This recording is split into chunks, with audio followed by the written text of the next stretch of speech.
Financial fraud in Meghalaya has seen an alarming surge, with losses skyrocketing, according to the sources. State police have repeatedly issued advisories warning citizens against scammers who use threats of digital arrest or physical arrest to extort large sums of money. East Khasi Hills Superintendent of Police Vivek Singh confirmed that multiple scams have been reported across the district. Authorities have urged the public to remain vigilant and avoid falling victim to such schemes.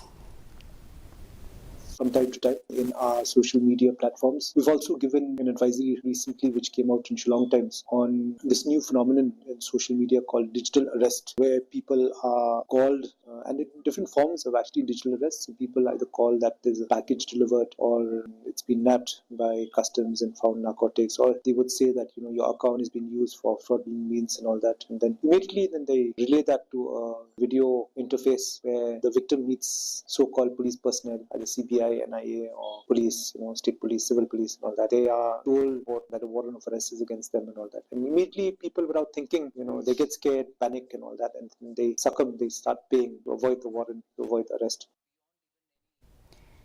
NPP State President and Deputy